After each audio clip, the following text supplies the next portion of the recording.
Welcome back to the channel. My name is Alberto. As you guys know, we just finished the build on the STI. We finally made the horsepower we want to make, but one of my mods that I've been looking forward to the most on this car specifically, especially because this thing is now becoming a race car, and everybody knows if you have a race car, you gotta have some gauges.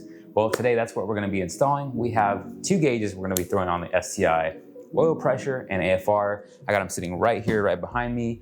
A lot to go over, so let's jump right into it. We're gonna need a laptop because once we power on the gauges, we're gonna have to connect them via serial connector so we can program them correctly. Some type of wire cutter or crimper, a fuse puller, some Permatex thread sealant with PTFE. I got this at O'Reilly's, and we got some other things at O'Reilly's real quick. These are essentially butt connectors for ground that we're gonna be using. Some T-tap connectors for the dimming switch we're gonna be installing, and then a 24mm socket for a 1/2" drive because I'm gonna be plugging into the oil galley that's right underneath the alternator. And then we have some add fuse. I got these on Amazon. I'll put a link down below in the description. And here are the two gauges. Now, before we go into the gauges real quick, let me clear up the bench and then we'll hop right into it. So here's the oil temp and pressure gauge. I already got it out of the box. I already unboxed this yesterday when I was trying to save time for everyone watching here and my own time. So we have the black background with the black bezel, very, very nice gauge. You have two ports, in and out ports. One of these ports is gonna be used to program the gauge and set up the parameters. Here is the oil temperature sensor that unfortunately we're not gonna be able to use today because I don't have an adapter for the oil pan. It's a fitting that Killer B sells. It's relatively cheap, it's $20, and right now we just don't have it, unfortunately. Here is the fitting, the 1/8 MPT fitting that's gonna be going into where the OEM oil pressure sensor sits, right underneath the alternator. So we're gonna be tapping into that, and then this sensor connects directly into it. And I did mention the software side of things. You guys are gonna be needing some type of adapter if your computer doesn't have a serial connector like this. This is a 9-pin serial connector and a USB-A cable that I got on Amazon. I'll put the link down below. Here is the instructions for this. Now that we have this one out of the way, we'll go into the next gauge. This is the MTX-L gauge. I believe the other one is MTX-D. So another gauge from Innovate Motorsports. This is our AFR gauge, and it comes with very similar connectors, which I'll jump into in a second. Now we have this thing. This is going to be our, essentially our O2 sensor. This is gonna be the thing that helps measure the air-fuel ratio. And right before we get to the install, I did forget to mention, we're gonna be throwing on SMY's dual gauge cluster pods. They come with these little rubber bands in case you have, I believe, the 60mm gauges, but the ones we're utilizing is the 52mm, so I don't believe we're gonna be needing these at all. So with that all being said, let's jump right into the install. First thing we're gonna be doing is removing our battery terminals. You don't need to necessarily remove the whole battery, just remove the terminals. So on mine, it's gonna be a 12mm socket, and I'm gonna use a 1/4" ratchet. But again, like I said in the previous video, depending on if you bought the car used or new, whatever your case is, things might be different. So just remove the battery terminals and then we can move on to the next step. Now that we're here inside the car, hopefully the angle is good enough for you guys to look and see. So we're gonna have to remove the side piece. So get a trim removal tool like this that's made out of plastic, and you wanna pry in here, pop this thing out, move it to the side. Next, there is a Phillips screw right here we're gonna have to remove. I recommend grabbing a small Phillips screwdriver, just like this shorty. We're gonna remove the screw. I like to put the screw in the cup holder, sorry, not the cup holder, but right where you open the door right here so I don't lose it. Now that you remove the screw, I believe you can just grab from here and here, and then this thing just comes right out, like so. I recommend you guys disconnecting all these tabs for these harnesses. We can reconnect them, it's fine, it's not a big deal, but just to make our lives easier. We are only really interested in our driver's side fuse box, the one that's inside the car here. There is a 10 amp fuse here, 10 amp fuse here we're gonna be utilizing. This is where our add fuse is going to go and where we're gonna hook up the wires. Because ideally, guys, right, you wanna turn the key and be able to gain power to the gauges. That way they're not always on, and that way, you know, that's how they properly are installed. Here's the plan going forward, and I think I'm gonna do it this way because it's gonna be a lot easier for me to explain what's happening and then for you guys to see a time lapse of it. So first thing is gonna be our add fuse. You're gonna take one of these, and what we're gonna do is gonna grab our fuse puller. We're gonna pull this 10 amp fuse in. We're gonna put it in here, and then this end goes directly where the 10 amp fuse was. Now you have this butt connector here. So we need to connect the end of this add fuse to our red 12-volt connection right here. And I'm thinking, hopefully this works, I can utilize both of the red wires for both of the gauges into one of these, crimp them down, insert that, and that's done. Now, as far as grounding goes, because we're gonna need some ground, this is something I was originally going to do. I was gonna utilize the white wire so I can utilize my dimming switch on my, my cluster and the rest of the lighting in here, so the gauge is also dim.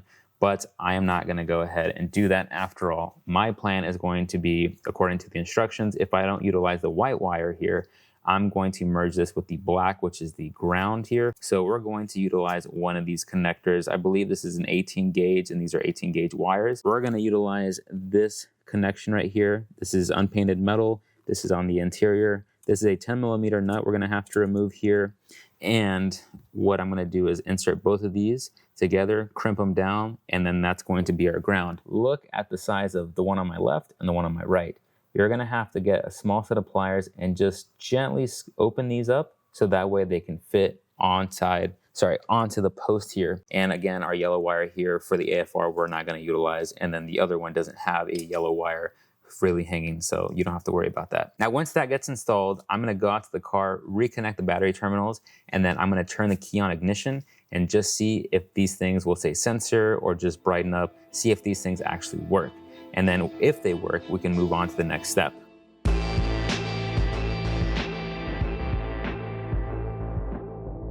All right, guys, moment of truth. Let's see if they even get power. All right, so we have 0 oil pressure and E2, which I'm guessing just means it's on. I have no idea what E2 means, but I will look it up in the manual. I know it was super hard to see on camera. I do apologize, but it was just the angle I'm working with. So I ended up connecting the black and the white wire of one of the gauges and then the black of the white of the other gauge. And then I put it into these butt connectors here for the terminals, and then I'm using this as the ground. So that's what I was doing. I was just trying to make sure these things weren't falling off as I was screwing on that bolt here, or sorry, not bolt, but the nut holding these ground wires to this post. Now that we got this out of the way and ready to install, we verified everything works. Now we can move on to this step here. We got to remove the original cluster that came in the STI. Very, very simple. Take your shorty Phillips screwdriver here. Ow, I just hit my elbow in the e-brake. There are these two holes here that have Phillips screws, and you're gonna find them and you just gotta remove the screw here. Now we can take our plastic trim removal tool and wedge it in between, and this thing comes out. Yep. Oh, that was actually a lot easier than I expected. This is the SMY dual cluster pod that I bought. This is going to essentially help us mount both of these gauges. So I'm gonna plan on running the AFR gauge on this side because it's closer to my downpipe, which sits kind of by the middle passenger side, and this side is gonna be my oil pressure. And I wanted to mention, when you buy this gauge here, you have these rubber bands they include. Now, this is a 52mm opening meant for a 52mm gauge, just like this one I'm holding in my left hand right now. But they include these rubber bands. You're gonna slide right behind this black bezel or whatever color bezel you have, just because this is gonna allow it to snugly fit inside. It's not gonna wiggle, it's not gonna move around. Just to show you guys, I'm gonna do it on the oil pressure, and that is how we're going to be throwing these on the car. We're gonna remove this, do it to both sides. Then this thing just slides out.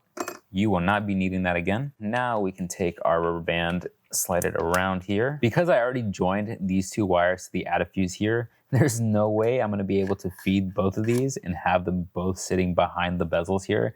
So what we're gonna have to do is cut this wire and just reconnect them. I'm gonna do that off camera since you guys already saw me install this, and then we'll mount everything up. So we have our oil pressure gauge and our AFR gauge up here looking very nice in that yellow. Now I did manage to fit this cluster, the gauge pod thing, inside. I just want to give you guys some advice. For the AFR gauge or whatever gauge you end up mounting here, I recommend routing the wire in between here. Down beneath, there's a kind of gap in between you can put your finger through, route them underneath the line, underneath the steering wheel, and they're gonna end up right here on this side where all the wires are. As you guys can see, this is the AFR one, and then here is the oil pressure one. So I have the adafuse already in with the 15 amp and 10 amp fuse over there. And then we have our ground cable over here. So everything is pretty much wired. Now we just need to run this thing and the other sensor out through the firewall out to the car. But just wanted to give you guys a quick overview of how everything looks with all the screws now put in place. So let's keep going, and hopefully we can get this job done today. Now the next portion of the install. So this is our harness that comes off the oil pressure sensor unit. So we basically plug this in, and then we are going to utilize this harness here and plug it into this adapter. This adapter is going to fit right underneath the OEM oil pressure sensor that sits underneath the alternator, which we'll remove later on in the video. And then it's as easy as doing the same thing with our AFR unit, which I believe is somewhere here. I'll find out, pull it out.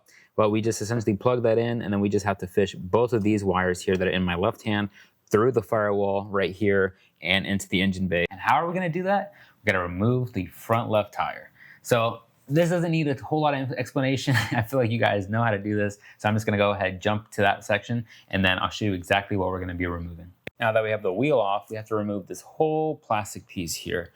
So to remove it, there's gonna be these clips located all around here, like so, that we're gonna have to remove. I'm gonna get a flathead, just pull those out. And since there's not a whole lot of room to work in this area, I'm gonna go ahead and remove all the clips. And then we're gonna get to the next step, which is fishing the wire through, I believe, a grommet that lives somewhere up here. The fender liner is now gone, and with that being gone, we can now cut a small slit or a hole right through here, this grommet. It is kind of spongy here, which is gonna be perfect. That is gonna allow us space and room to feed those wires through this way. And if we follow this along right where this cable is, you guys can see right here, there's an opening. That's where the fender liner is, or was, and we're gonna feed that wiring through here. And then we're gonna distribute that wiring all throughout the engine bay. Here are the two connections. Finally, they made it through our hole we made in that grommet right there. So just a piece of advice for you guys, just so you guys don't struggle. I recommend you grabbing the other ends of this connection that I already have plugged in that you guys can't see right now, that go to the fuse box over there. I recommend you fishing those through here, and then hopefully you have a friend or somebody to help you that's on the other side of this door right now that's going to grab the wire, and I'm gonna show you exactly where those wires end up living right now. Here is the connection for the AFR. I'm gonna run this right here and tuck it behind the steering column.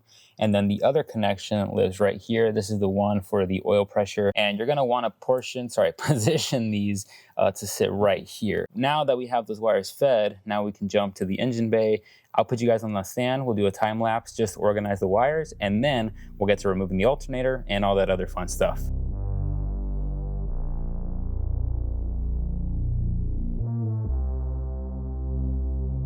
To start, we need to remove this alternator pulley cover, whatever you guys want to call it. This is an aftermarket one, so it's going to be slightly different, but it's going to be the same principle or the application. There's going to be two 12mm bolts that hold the cover, the OEM one, in place. Remove them, and then we can move to the next step. So you have two bolts that are 12mm each. You have one going this way and one going into the car right here. So this is going to be responsible for adding tension to the belt. I'm going to start with this one first and then get rid of the tensioner, and then we'll be able to twist it up and then access that point that sits right underneath the alternator. This is a long ass bolt. I've never seen a bolt that long. Now we can get to this bolt. So I'm just gonna start by backing it out a little bit, and then we're gonna see when the belt loses slack, and then we'll just pull the belt off, and then we'll finish by removing that bolt. So something I forgot to mention, there is an actual third bolt that's another 12mm that's actually right here as it slides up. Because now you can see the alternator, this is where it had tension on the belt. And then as we remove this piece, we lost tension, and then this belt can actually come off like this. Should be fine to leave the harness here plugged in as well as this one, because all we need is to really just rotate this thing upwards and move it off to the side here. Just gonna walk this out. Oh, there we go. Woo. This thing is heavy. Gotta pull this ugly little thing out. We will not be reusing that, I believe. We'll just push this down here, and then I'll push that down there as well. And then I gotta get that 24mm socket. All right, let's see. That was so easy to remove. I was expecting that to be a lot harder, guys, honestly. So this thing is trash. We are not gonna be reusing this, so I'm gonna throw this away. And then I'm gonna address this little cut I just got. Just give me a second and we'll resume. So here's the new fitting that's going to be replacing the one we just removed. Now this is Permatex thread sealant with PTFE. Just gonna apply a small dab of this on our new threads. Had to quickly make a run to the auto parts store because the new one is actually 27mm or 1 1/16 of an inch So that's gonna be the appropriate size. So here's the harness for our oil pressure. We're just gonna plug this in, boom, and then we can tuck this extra wire in underneath the intake manifold. Now we just gotta reinstall the alternator, and I think this is gonna clear.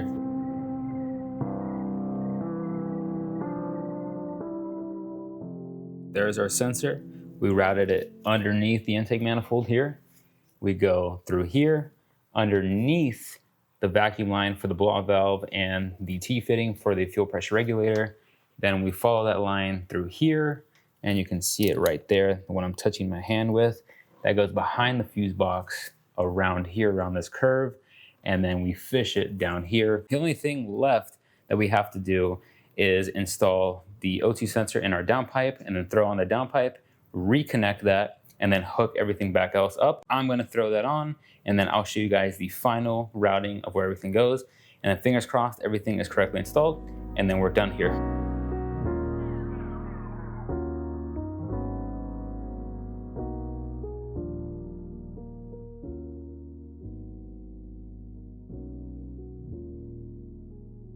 Check this out, guys. Alternator's back on. All 3 bolts are now in place. We did end up saying, you know what, we're not gonna run the pulley cover anymore. So I think I'm good without it. I know why it's on there, to protect the alternator, but ideally it shouldn't be wet anyway.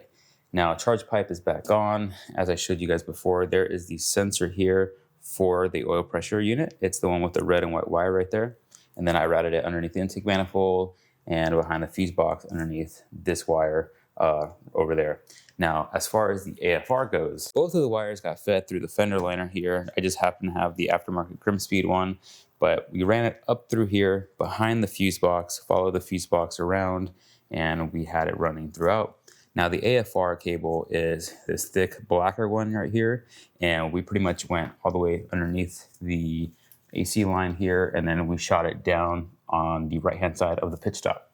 And then we just fed that cable into the O2 sensor on the downpipe, and then that's pretty much it. Wheel is back on, fender liner is back on. We gotta hop inside the car. I'll show you guys how to program the AFR for the first start.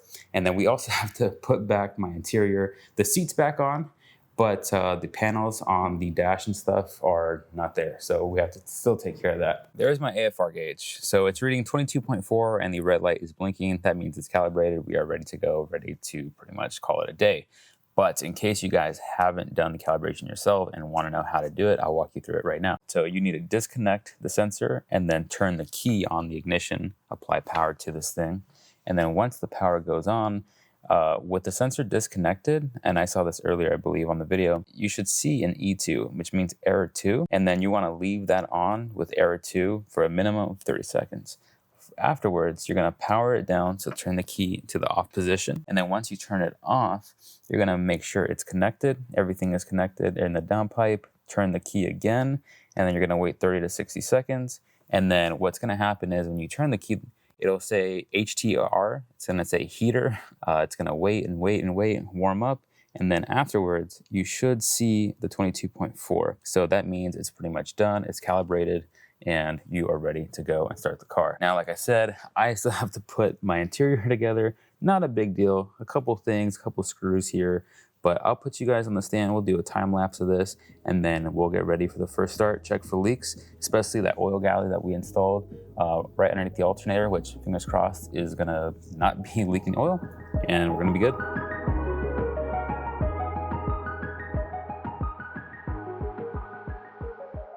The gauges are now installed on the STI, but I wanted to show you guys my new stickers for the TE37s. They are the blue stickers with the TE37 SL as well around the lip of the tire, the wheel here. I think it looks fantastic, and I love how the STI now sits. So I do want to show you guys the gauges, of course. So let's go do that real quick. Like I said, everything has already been installed and they are functioning properly. So this is what they look like. Let me mute this. So there's an AFR gauge, and then there is your oil pressure gauge right there. They both fully function. Let's turn the car on so you guys see. So there's my oil pressure, which is pretty standard at idle once the car is warmed up. I love how the gauges look. They match the aesthetic of the car very well. We do plan on adding 3 more gauges right here to the A-pillar. I think I'm gonna do EGT, so exhaust gas temperature, ethanol final, so I can take it off the access port, and the final gauge will be boost. I don't know in which order, but just know that is coming up. Thank you guys for checking out today's install. I had a blast. I was really looking forward to installing these gauges. And like I said, we're gonna get more Innovate gauges for the STI very shortly. Hopefully, fingers crossed. Hope you guys are having a great day. If not, make it a good one. And I'll see you on the next one.